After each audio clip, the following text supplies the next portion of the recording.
Welcome back to Tea Break.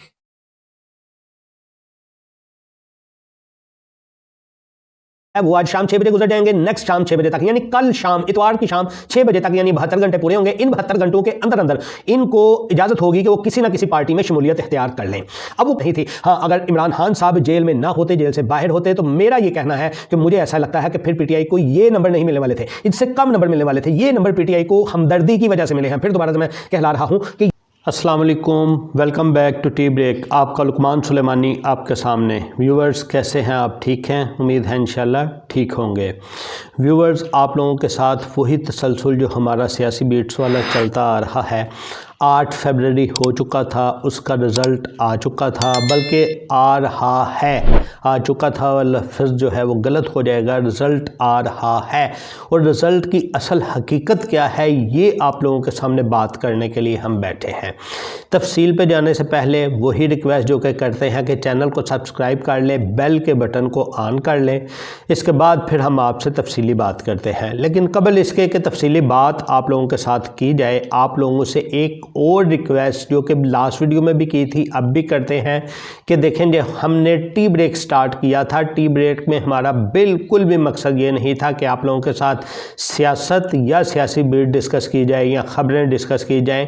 ये सिर्फ हमने एक आप लोगों के साथ कम्युनिकेशन का ऐसा ज़रिया बनाया था जो कि किसी भी चाय के वक्फे में 15 से 20 मिनट देकर हम आप लोगों के साथ कम्युनिकेट कर सकें और आप लोग हमारा पॉइंट ऑफ व्यू सुन सकें और आप लोग अपना पॉइंट ऑफ व्यू हमें मैसेजेस के ज़रिए दे सकें। तो इस बारे में हमें आगाह कीजिएगा कि हम सियासी बीट को ही लेके आगे चलते जाएं या हम अब उसको इधर स्टॉप करें और स्टॉप करके अपना वही जो ट्रेडिशनल टी ब्रेक था उसको लेकर हम चलते रहें। चलें, इससे पहले कि फिर और ज़्यादा बोर करूं मैं आपको, आप लोग भाग के चले जाएं, वापस उधर आते हैं कि जो इलेक्शन के नताइज। मैं सिर्फ एक लाइन से अपनी बात शुरू करता हूँ और एक लाइन ये है कि खुली धांधली इलेक्शन में लगता नहीं कि हुई है। रिजल्टों से ऐसा नहीं लगता कि खुली धांधली इलेक्शन में हुई है। ये बात, इससे मैं बात शुरू करता हूँ। कैसे? देखें, जैसे कि ट्रेंड इलेक्शन से पहले सेट थे, वैसे ही ट्रेंड्स के रिजल्ट भी आ रहे हैं। जैसे देखें, इस वक्त मैं आप लोगों के सामने जो बैठा बात कर रहा हूँ, कौमी असम्बली की 265 नशिस्तों में से 244 नशिस्तों के रिजल्ट जो हैं वो आ चुके हैं, जिनमें से कुछ तो अभी गैर सरकारी हैं, गैर हतमी हैं, और कुछ ऐसे हैं जो कि सरकारी हैं। और जो सरकारी हैं वो इलेक्शन कमीशन ऑफ पाकिस्तान की वेबसाइट के ऊपर साइंड कॉपी की सूरत में पड़े हुए हैं पीडीएफ फॉर्म में, वो लोग आप उधर से देख सकते हैं। ये जो 244 हलकों के आए हैं 265 में से, इसका मतलब है कि अभी 21 हलकों के पेंडिंग हैं। वो जो 21 के पेंडिंग हैं, उसके अलावा जब हम बात करें तो आज़ाद उम्मीदवारों की 96 सीटें हैं, PMLN की 70, इसी तरह PP की 57, MQM की 15, PML की 3, JUIF फजल रहमान वाली 2, और इसी तरह पाकिस्तान मुस्लिम लीग वाली उसकी 2 नहीं, IPP की 2 है माजरत के साथ। मुत्तहिदा वतन मूवमेंट की 1 है, PML ज़ियाउल हक की भी 1 है, और बाकी इसके अलावा जितनी भी पार्टियां हैं उनको एक एक भी सीट नहीं मिली अभी तक। तो ये जो ट्रेंड नज़र आ रहा है ना हमें कि आज़ाद उम्मीदवार की 96 और इसके बाद PMLN की 70, ये एक ट्रेंड अच्छा ट्रेंड है। अच्छे ट्रेंड से मुराद ये वही ट्रेंड है जो कि इलेक्शन के पहले एक्सपेक्टेड था। इसमें बिल्कुल मैं ऐसा नहीं कहता कि धांधली नहीं हुई, धांधली हुई होगी। धांधली इस तरह से हुई हो सकती है, कोई मेजर धांधली नज़र नहीं आती हमें, क्योंकि बात ट्रेंड्स की तरफ ही चल रही है। एक चीज़। अच्छा, दूसरी चीज़, ये जो आज़ाद उम्मीदवार है ना, आज़ाद उम्मीदवार ये हैं किसके? कहने को तो PTI वाले सारे बगले बजा रहे हैं कि ये हमारे कैंडिडेट हैं, तो उनके भी हैं, और भी इसके अलावा जो आज़ाद उम्मीदवार खड़े होते हैं वो भी हैं। ये सारे मिला के जब 96 सीटें इनके पास आ चुकी हैं, बाकी जो 21 पेंडिंग हैं, 21 में से भी हो सकता है 15, 20 या 10 या कुछ भी सीटें और इनको मिल सकती हैं। अभी ऐसा नहीं कि नहीं मिल सकती, एक बात। और दूसरी बात ये है कि देखें, अब इनका फ्यूचर क्या है, इंडिपेंडेंट का फ्यूचर क्या है? इनका फ्यूचर अगर हम देखें, इनके फ्यूचर की बात करें तो इनका फ्यूचर इस तरह से सेट होगा कि इन्हें 72 घंटे मिलते हैं। यानी कल 6 बजे रिजल्ट अनाउंस हुए थे, 6 बजे से 24 गुजर चुके, 24 के बाद अब आगे अगले 24 का मरहला है, वो आज शाम 6 बजे गुजर जाएंगे, नेक्स्ट शाम 6 बजे तक, यानी कल शाम इतवार की शाम 6 बजे तक, यानी 72 घंटे पूरे होंगे। इन 72 घंटों के अंदर अंदर इनको इजाज़त होगी कि वो किसी न किसी पार्टी में शमूलियत इख्तियार कर लें। अब वो पार्टियां जो हैं वो कौन सी हो सकती हैं? पार्टियां वो हो सकती हैं जिन पार्टियों का नाम या निशान बैलेट पेपर के ऊपर मौजूद था, क्योंकि पीटीआई का ना ही निशान बैलेट पेपर के ऊपर मौजूद था, ना ही इंतखाबी निशान कोई बैलेट पेपर के ऊपर मौजूद था, इसलिए अब ये सारी इमरान खान साहब जिसके बानी चेयरमैन हैं उस पीटीआई में तो नहीं जा सकते। हाँ, किसी और पीटीआई में जाएं तो एक अलग बात है। अच्छा, अब इसमें जाने के लिए आपको पता होगा 2-4 वीडियो पहले भी हमने आपसे बात की थी कि इनके अंदर टीमगोइयाँ चल रही हैं कि ये इलेक्शन से पहले इंट्रा पार्टी इलेक्शन करवा ले, लेकिन वो नहीं उन्होंने करवाया क्योंकि जल्दी में फिर नहीं होने थे, बहुत सारी चीज़ें रह जानी थी, इस वजह से वो नहीं हुए। तो अब जब कल इनके सेक्रेटरी हैं जमात के, या उनको कह लें कि तर्जुमान है जो आजकल रऊफ़ हसन साहब, उनका कहना यह था कि हमारे पास जमात तो मौजूद है जिसमें हमारे आज़ाद कैंडिडेट जाएंगे, लेकिन वो जमात हम अभी अनाउंस नहीं कर सकते, वो हो सकता है एक आधे दिन में कर लें। जबकि दूसरी तरफ जब नून लीग की तरफ जाते हैं तो नून लीग के जो हैं इसहाक डार साहब, उनका बयान है कि बहुत सारे आज़ाद उम्मीदवार हमारे साथ अटैच हैं, वो हमारे साथ अटैच हो जाएंगे। जब जरदारी साहब की जमात की तरफ जाते हैं तो जरदारी साहब बिलावल भुट्टो साहब ये कहते हैं कि बहुत सारे आज़ाद उम्मीदवार हमारे साथ राब्ते में हमारे साथ शामिल हो जाएंगे और हम हुकूमत बना लेंगे। बहरहाल पंजाब और इस वक्त की जो चीज़ है उसके मुताबिक तो ये नज़र आ रहा है कि पंजाब और वफाक में नून लीग हुकूमत बनाती हुई नजर आ रही है, चाहे इजी हो या मुश्किल हो। बलूचिस्तान में पीपी या नून लीग मिल के, ये सारे मिल के कोई हुकूमत बना सकेंगे। केपीके में बिल्कुल इस तरह स्वीप किया है आज़ाद उम्मीदवारों ने जो कि वो इल्हाक शुदा हैं पीटीआई से। अगर पीटीआई किसी जमात के साथ इल्हाक कर लेते हैं ये वाले लोग तो वो केपीके में हुकूमत बना पाएंगे। इसी तरह अब हम बात करते हैं कराची सिंध की, तो सिंध में एमक्यूएम और इसको जो है बिलावल भुट्टो जरदारी, इनको मिलके या तो हुकूमत बनानी पड़ेगी या जरदारी साहब जो है वो अकेले भी चाहें तो छोटी कोई जमात एमक्यूएम के अलावा नून लीग को साथ मिला सकते हैं या किसी को, उधर इनकी हुकूमत बनती हुई नज़र आ रही है।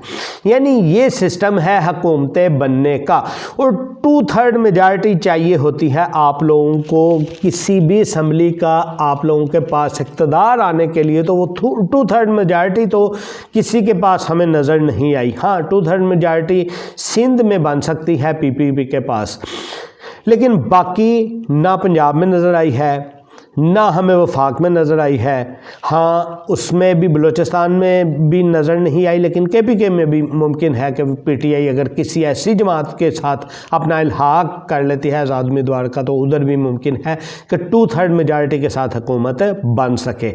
लेकिन 2/3 के साथ तो नहीं, उसका ये है कि इल्हाक के साथ एक दूसरी जमातों का आपस में करके वो एक मिक्सचर सी हुकूमत बन जाएगी। अब फिर अगला सवाल कि वज़ीर आज़म कौन होगा, तो वज़ीर आज़म का फ़ैसला भी जो है देखें वो जब ये ट्रेंड अब इस ट्रेंड से उस ट्रेंड की तरफ जाएगा तो उधर जाके, हाँ, नून लीग ने अपना जो है वो नवाज शरीफ साहब को मुंतखब किया हुआ है, अपना नॉमिनेट किया हुआ है।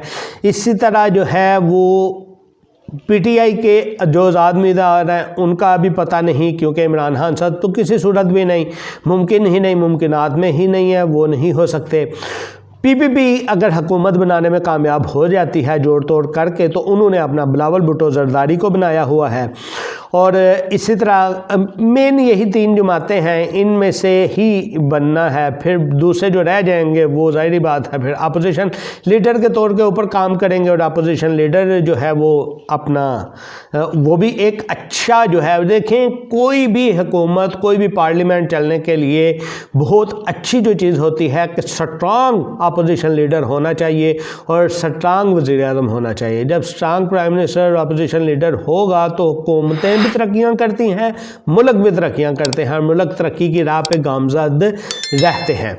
एक चीज़ अच्छा, अब हम फिर थोड़ा सा एक और आप लोगों के साथ अगर चीज़ को डिस्कस करें, वो चीज़ ये डिस्कस करें कि ये मार्केट में बहुत सारी वीडियोस वायरल हो रही हैं कि वीडियोस जो हैं वो ऐसा कर रहे हैं कि ठप्पे लगा रहे हैं ऑलरेडी बैलेट पेपर जिनके ऊपर वोट डले हुए हैं उसके ऊपर। मकसद क्या है उसमें? मकसद ये है कि वोट ज़ाया किए जाएं। अच्छा, दूसरी तरफ फिर वीडियो एक और भी आती है कि जिसमें पीटीआई के जो है वो उन्होंने कैप पहनी है, पीटीआई के झंडे पहने हैं, पीटीआई की वास्कटें पहनी हैं, वो भी ये काम कर रहे हैं। यानी ये सारों की तरफ से वीडियो है। अब इनकी ऑथेंटिसिटी कितनी है ये चीज़ देखने वाली है, और ये चीज़ देखना मेरा काम नहीं, आपका काम नहीं, हमारे काम चस्के लेना है, वो हम ले रहे होते हैं। सोशल मीडिया के ऊपर बैठे बहुत सारे चस्के ले रहे हैं, क्या इनकी कोई ऑथेंटिसिटी है? अगर ऑथेंटिसिटी है तो ये फ़ौरन से पहले ये बात जानी चाहिए, किसमें? अदालतों में जानी चाहिए। और ये जो वीडियोस बनाते हैं शेयर करते हैं उनको अदालतों में लेके जाना चाहिए, इनका फ्रांजिक होना चाहिए। फ्रांजिक होने के बाद उस हलके में दोबारा से फौज की निगरानी में खूब सख्ती के साथ इलेक्शन होने चाहिए ताकि उधर का रियल रिजल्ट लिया जा सके। और फिर इसमें ज़िम्मेदारान ठहराए जाने चाहिए, उन ज़िम्मेदारान से उन वोटिंग का, उन इलेक्शन का दोबारा से खर्चा निकलवाना चाहिए। ये सारी चीज़ें होनी चाहिए। लेकिन जब सिर्फ चस्कों की बात आती है तो ये बात सोशल मीडिया के ऊपर डाल दी जाती है तो ये इसकी कोई ऑथेंटिसिटी फिर रहती नहीं है, ये ख़त्म हो जाता है। जिस तरह जी वो जी बड़े बड़े बैलेट बॉक्स जो हैं वो मिले हैं, तो क्या किस जमात ने रखे, कहाँ से रखे, क्या सबूत हैं, किस कैंडिडेट ने रखवाए, क्या पहले से तैयार थे या बाद वाले की तस्वीरें बना के प्रोपेगेंडा शुरू किया, ये सारी चीज़ें जो हैं ये देखने वाली हैं।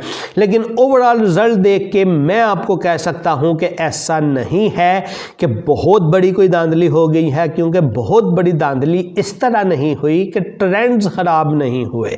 हाँ, अगर ये किसी की सोच थी जी पीटीआई जो है वो 2/3 मेजॉरिटी के साथ आएगी, ऐसा बिल्कुल भी नहीं है, ऐसा बिल्कुल भी नहीं है। ऐसी सोचना ही सिर्फ खुद पसंदी की बात है और इसमें कुछ भी नहीं है, क्योंकि हमने भी ट्रेंड्स देखे थे, घूमते थे, हम भी दुनिया में देखते थे, लोगों की बातें सुनते थे। अगर हम 100 बंदों को मिलते थे ना तो ये 100 में से जो इनको 52-53 मिल गए हैं यही इनके हामी हुआ करते थे, बाकी जमातों के हामी हुआ करते थे। या 100 में से जो इनको यानी 50% ट्रेंड था, और 50% ट्रेंड आपको नज़र भी आ चुका है उसमें रिजल्ट में। 2/3 का तो ट्रेंड था भी नहीं कि 2/3 का ट्रेंड होता और वो नज़र आता, वो ऐसी बात नहीं थी। हाँ, अगर इमरान खान साहब जेल में ना होते, जेल से बाहर होते, तो मेरा ये कहना है कि मुझे ऐसा लगता है कि फिर पीटीआई को ये नंबर नहीं मिलने वाले थे, इससे कम नंबर मिलने वाले थे। ये नंबर पीटीआई को हमदर्दी की वजह से मिले हैं। फिर दोबारा से मैं कहला रहा हूँ कि ये वीडियो, ये नंबर जो हैं, ये नंबर हमदर्दी की बुनियाद पर पीटीआई को मिले हैं। पीटीआई को ये नंबर हमदर्दी की बुनियाद पर मिले हैं। अगर तो इमरान खान साहब जेल से बाहर होते, बनी गाला में होते या ज़मान पार्क में होते, तो ये नंबर पीटीआई को नहीं मिलने वाले थे। पीटीआई को ये नंबर हमदर्दी की बुनियाद के ऊपर मिले हैं। मेरा ये सोच है और मेरा ये कहना है। आप लोग क्या कहते हैं इस बारे में अपने कमेंट्स में ज़रूर।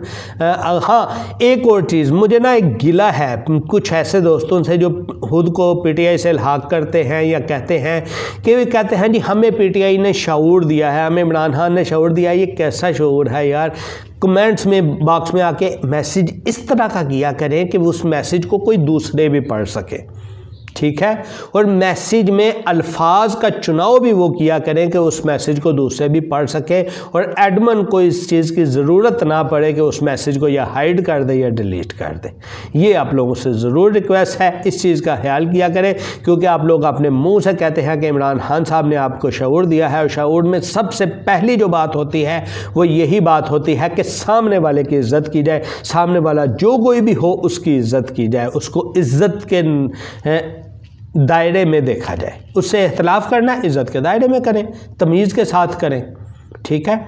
सीधा ही नाम बिगाड़ने शुरू कर देना, ये कोई शऊर वाली बात नहीं है, इस चीज़ को आप देखें। मिलते हैं जी नेक्स्ट वीडियो में। अपना बहुत सा ख्याल रखिए, लेकिन आप लोगों के कमेंट्स का ये इंतज़ार रहेगा कि आप लोग बताएंगे कि टी ब्रेक का फ्यूचर आप किस तरह देखना चाहते हैं। मिलते हैं नेक्स्ट वीडियो में। अल्लाह हाफिज़।